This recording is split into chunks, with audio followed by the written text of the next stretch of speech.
নজর রাখবো জলপাইগুড়ির দিকে। দীর্ঘ অপেক্ষার পর জলপাইগুড়ির ধূপগুড়ির ঝাড়মাগুরমারি এলাকায় প্রথমবার বিদ্যুতের আলো জ্বলল 6টি পরিবারের ঘরে। প্রায় 6 বছর পর বিদ্যুৎ সংযোগের জন্য চেষ্টা চালানোর পর অবশেষে মিলেছে পরিষেবা। বিদ্যুৎ আসায় খুশি পরিবারের সদস্যরা, বিশেষ করে পড়ুয়ারা। এতদিন সন্ধ্যের পর কেরোসিনের বাতির উপর নির্ভর করতে হলেও এবার থেকে বিদ্যুতের আলোয় পড়াশোনা করতে পারবে তারা।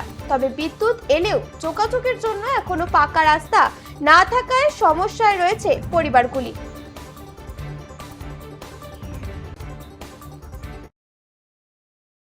আমার নাম জিৎ অধিকারী। স্কুলে এখন তো গরমের সময়, হ্যাঁ, এই বাতিতে পড়াশোনা করতে হচ্ছে, কতটা অসুবিধা হয়? এবং আমাদের অনেক অসুবিধা হয়। আর লাইনের হাওয়া পাই না আমরা, ওই যে গোসা দিয়ে আমরা ভালো করে পড়াশোনা করতে পারি না। আচ্ছা, মানে কোনোদিন কি ইলেকট্রিক আসেনি তোমাদের বাড়িতে? আসেনি, একবারও আসেনি। আচ্ছা, তোমাদের এই কয়েকটা বাড়ি আছে, তার মধ্যে মানে সব থেকে বড় কি বাচ্চাদের মধ্যে? বাচ্চাদের মধ্যে বড় তো আমি। আমি। আচ্ছা, ঘটনা হচ্ছে এই যে এখন ইলেকট্রিক আসলো বাড়িতে, তাহলে কতটা পড়াশোনা করতে সুবিধা হবে এখন? আমাদের পড়াশোনা করতে এখন সুবিধা হবে। আচ্ছা, বাড়িগুলোতে ইলেকট্রিক পরিষেবা পেলো, কি বলবেন, কতটা খুশি? আজকে সৌভাগ্য, ওই প্রথম দিন খবরের ক্ষেত্রে আমি ছিলাম।